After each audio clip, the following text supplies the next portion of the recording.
In today's lecture, we will be covering the first half of Chapter 8 in your reimbursement textbook. Nursing homes are healthcare facilities that are licensed by a state to offer on a 24-hour basis both skilled nursing care and personal care services. Health services in nursing homes are offered as long-stay and chronic care. A type of nursing home is a skilled nursing facility.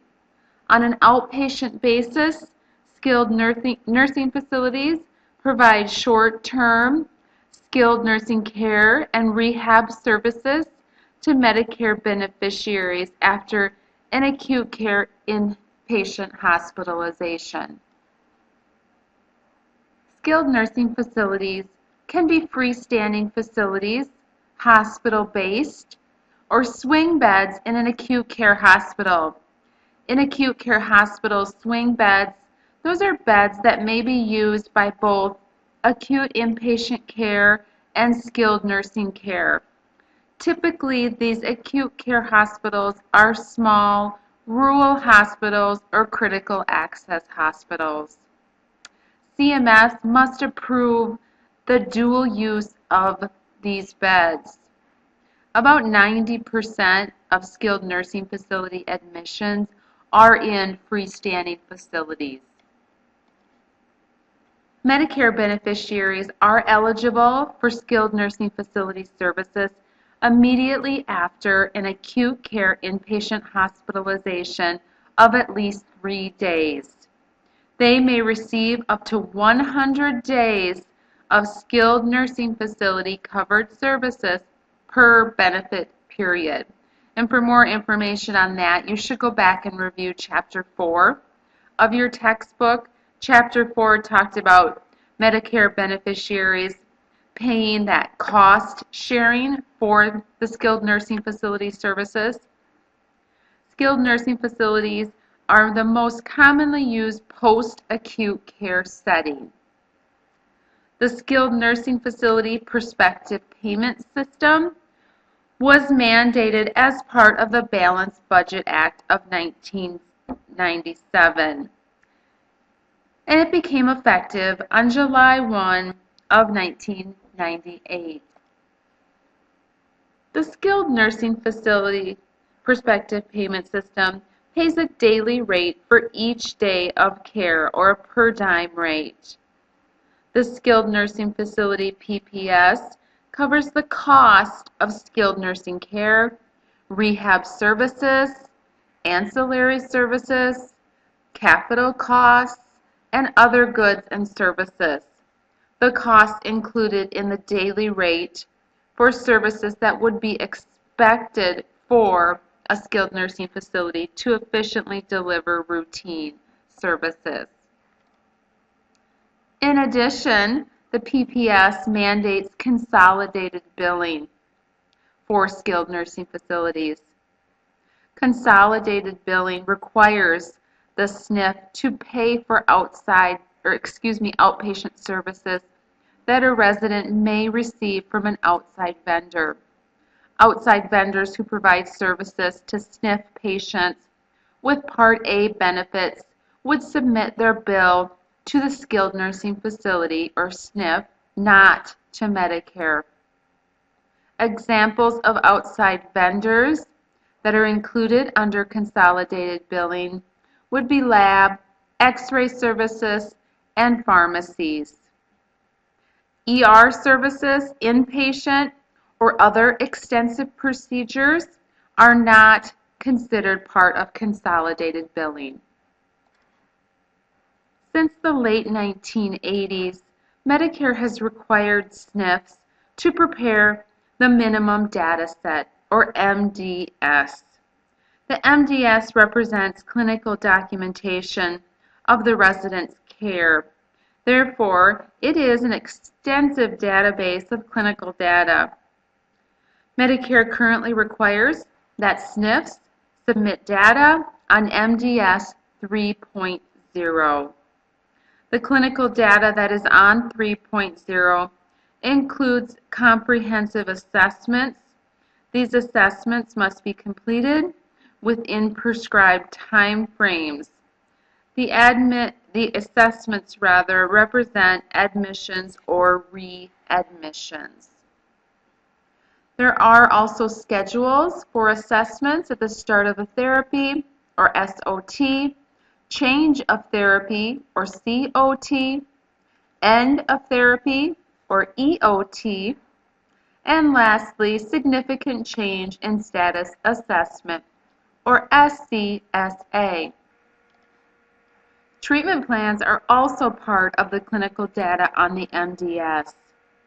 In the prospective payment system, treatment plans are very important because services outside of the scope of the treatment plan may be excluded from payment. The PPS also requires SNF to use ICD and HCPCS coding, and timeframes also exist for transmission of required MDS data to CMS's Quality Improvement Evaluation System. Generally, the transmission may be no later than 14 days from the assessment reference date. There are 3 steps based on a base rate for the structure of payment. Step 1, we adjust for geographical factors based on that base rate. Step 2, we can adjust for case mix. And step 3, we calculate our payment. There is a figure in your textbook that goes through each step in great detail. The SNF PPS payment begins with a daily rate or a per diem rate for each day of care. This rate is known as the federal base rate. The federal base rate is calculated using allowable costs from previous SNF cost reports. Cost reports are reports that providers are required to submit to Medicare. To calculate the base rate, Medicare typically uses the most recent year for which it has complete and available data. This year then becomes the base year. So next, as I referred to a few slides ago, several adjustments can be applied to the base rate. These include geographical factors and inflation, other adjustments that are mandated by state or other regulation, the patient case mix, and this is the complexity and the resource intensity of that particular resident's condition. The market basket is a tool to make an adjustment. A market basket is a mix of goods and services. The market basket price index is a relative measure that averages the cost of an appropriate mix of goods and services for the site of care in the continuum of care. The market basket includes items related to labor and to non-labor costs. In its calculations, CMS also determines the proportion of the market basket that is related to labor costs and the proportion for non-labor costs. Wages also differ across our nation, so CMS uses wage indexes to adjust the labor-related share of the payment rates. Over the years, various adjustments have been mandated. Currently, 3 adjustments are in effect for a SNF PPS: the multi-factor productivity adjustment. The Affordable Care Act mandated the market basket adjustment be reduced by the multi-factor productivity adjustment. This adjustment helps ensure that the market basket update not only accounts for changes in costs of goods and services used to provide patient care, but that it also reflects increases in provider productivity that could reduce the actual cost of providing services, such as new technologies. The temporary payment adjustment, the Medicare Prescription Drug Improvement and Modernization Act of 2003 initiated an additional temporary payment adjustment. This temporary payment is a type of an add-on. It provided for a temporary increase of $128 for SNF residents with AIDS or HIV syndrome. The Act identifies no particular RUG or resource utilization group, and the Act is in effect until the Secretary of Health and Human Services certifies that the case mix system takes into the account the cost of an AIDS patient. Budget neutrality. In most cases, changes in federal reimbursement methods must be implemented in ways that maintain budget neutrality. Federal expenses remain essentially the same under the old method and the new method. To maintain budget neutrality, CMS applies a parity adjustment that recalibrated the nursing index for certain categories of patients. The SNF prospective payment system base rate is adjusted for patient case mix. Case mix takes into account the differences among residents. These differences result in utilization of resources. For example, some residents require total help with their activities of daily living or ADLs. These residents require the SNF to use more resources. Other residents have complex needs and require less help with their ADLs. Case mix represents the complexity and resource intensity of the resident's condition. The three components of the payment rate for each RUG include nursing component, and that's the intensity of nursing care that the resident is expected to need. The therapy component includes occupational, physical, or speech therapies that residents in resource plus intensive service RUGs or rehab RUGs are expected to need. Non-case mix adjusted component, that's the room and board, linens, administrative and capital related services, and non-case mix therapy component, or a standard flat amount for residents in RUGs without rehab. We are currently in the fourth version of RUGs, or resource utilization groups. There are currently 66 RUGs in the fourth version. The key data to classify residents into these different RUGs include therapy, such as occupational, physical, or speech, and certain other services such as respiratory therapy. And we need to look at the mode and the number of minutes. The presence of certain conditions, such as pneumonia and sometimes depression, is included in that. And the next key data element to classify is index, and the range is from 0 to 16, and this is based on the resident's ability to perform the 4 activities of daily living: eating, using the bathroom, mobility, and transferring. The most resource-intensive RUGs are called the upper groups, and those are included here.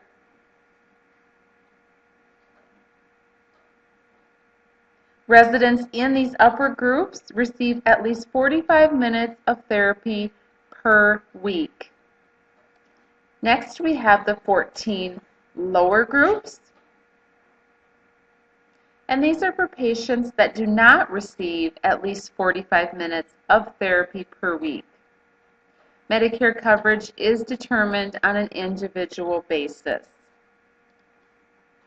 Which rug a resident falls into is derived from the MDS data. Each rug has its own associated nursing and therapy weights that are applied to the base rate. The federal payment to a SNF for a resident's care is the base rate and the resident's rug.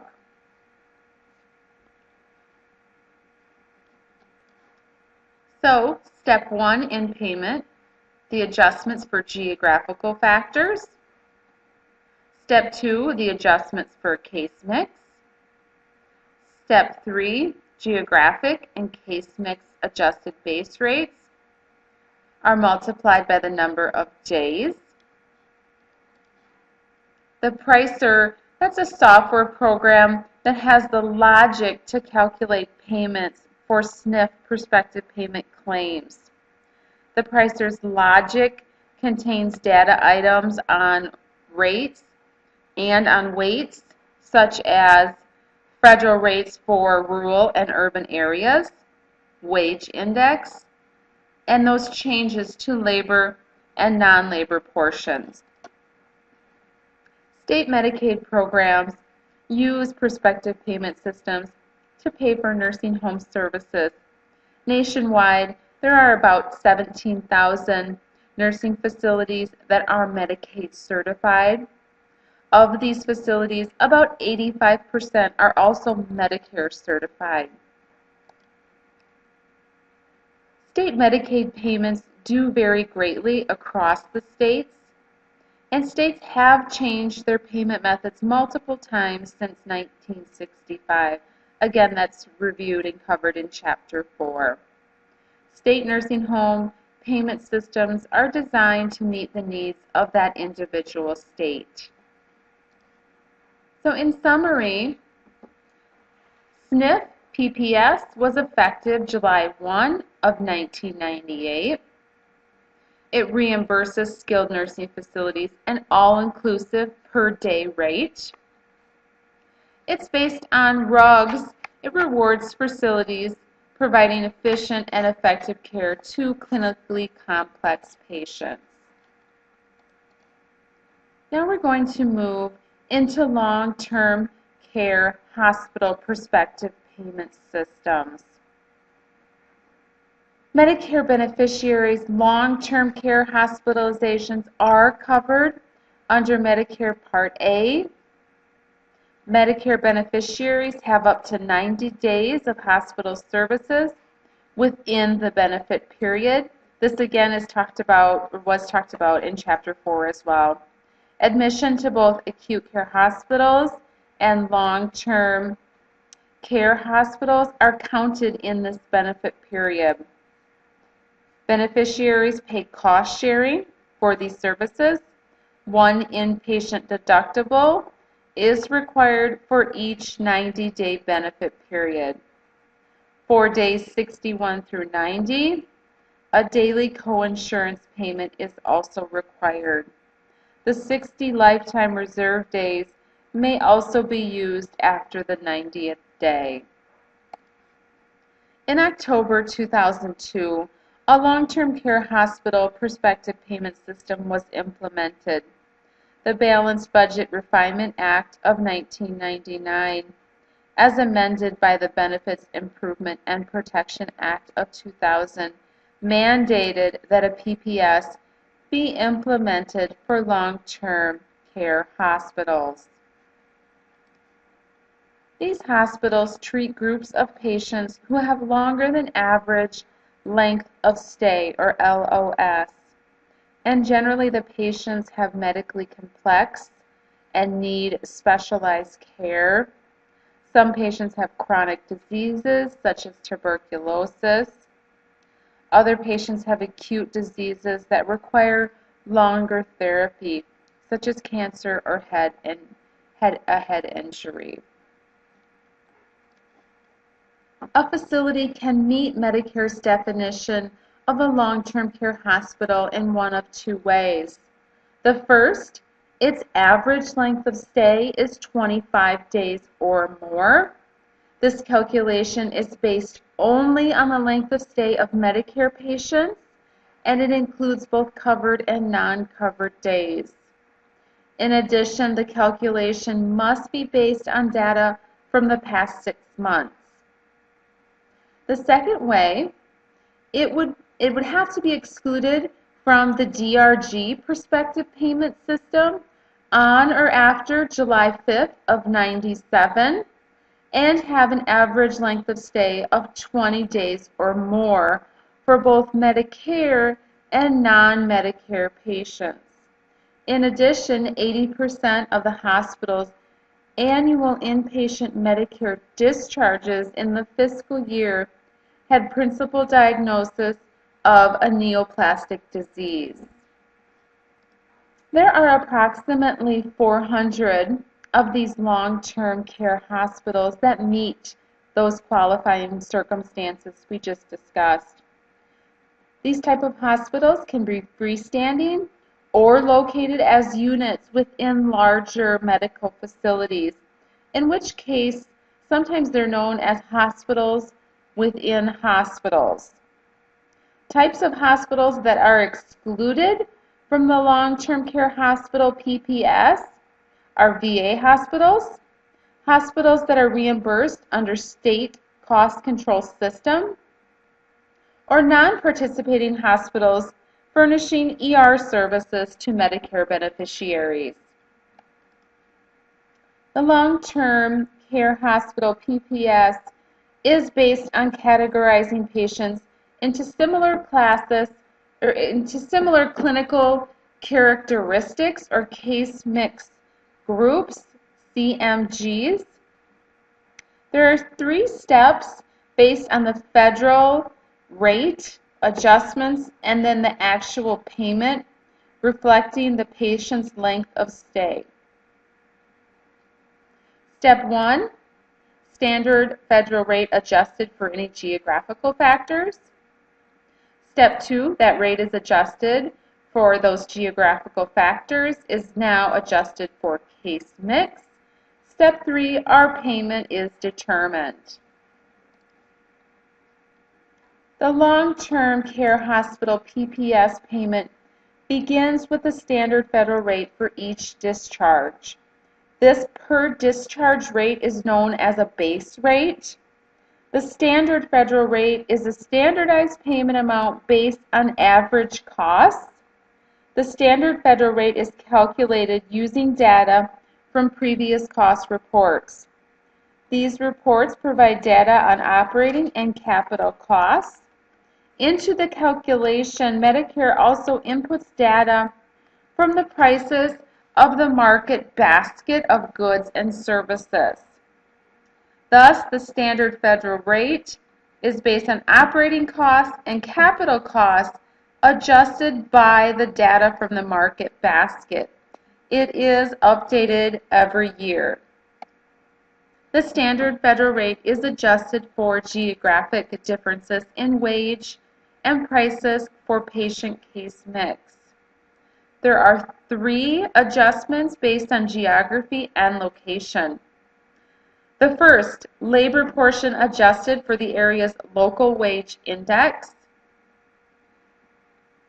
The second, cost of living adjustment, or COLA, for these facilities that are located in Alaska or Hawaii. Co-location, this is admissions and discharges co-located facilities that come from co-located facilities under an adjustment for interrupted stays. Based on coding, patients' discharges are grouped into Medicare severity long-term care diagnosis-related groups, or MS, LTC, DRGs. These DRGs are a type of case mix group. Generally, in CMGs, patients with similar clinical characteristics are categorized together. Therefore, in this prospective payment system, we categorize together patients who have similar characteristics and whose care requires a similar utilization of resources. These are structurally identical to the regular MSDRGs. They have word titles identical. A grouper classifies patient discharges based on principal diagnoses, 8 additional diagnoses, up to 6 procedures, the patient's sex, and discharge status. There are the same number of LTCH as the regular MSDRGs. Patients requiring complex care or consuming more resources are grouped into higher weights, just the same as regular MSDRGs are today. MS LTC DRGs have assigned relative weights. These weights reflect the resources necessary to treat the patients who require medically complex care. Patients who consume more resources are grouped to MS LTC DRGs that have higher relative weights. The LTC DRGs do differ from regular MSDRGs in terms of their relative weights and their distribution. First, the relative weights of LTCs differ from the regular DRGs because the mix of patients differs from the mix of patients that are found at acute care inpatient hospitals. Secondly, the distribution of MS-LT DRGs differs from the distribution of regular MS-DRGs. This difference results because long-term care hospitals do not typically treat the full range of diagnoses as acute care hospitals. There are annual updates to group and weighting factors as part of the MS-LTC DRG. Under the LTCH prospective payment system, payment for a Medicare patient is made at a predetermined pre-discharge amount for each DRG. A software program known as a pricer does calculate that payment. The unit of payment is the discharge. To determine the federal payment rate for each discharge, the pricer's internal logic uses the components that we talked about in this chapter. The standard federal rate is adjusted for geographical factors, including wage index. The adjusted federal rate is adjusted for case mix, and potential adjustments at the discharge level include short stay outlier, interrupted stay, or a high cost outlier. So as part of calculating the payment, we take the weight, multiply that by the standard federal rate, and that gets you the unadjusted payment. But now we will apply our adjustments and get the adjusted payment rate. On this slide, we have the potential adjustment. The cost of services included in payment are listed: operating, capital-related, routine, and ancillary. Costs of services excluded from the payment, but may be paid separately: approved educational activities, anesthesia, or photocopying records. The importance of accurate coding for long-term care hospitals' prospective payment system cannot be overstated.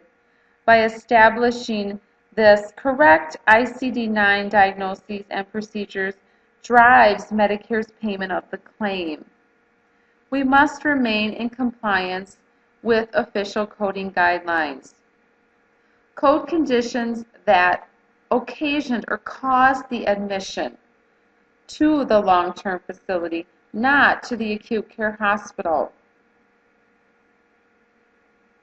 Small errors in coding can become large dollars that are paid to your facility in error.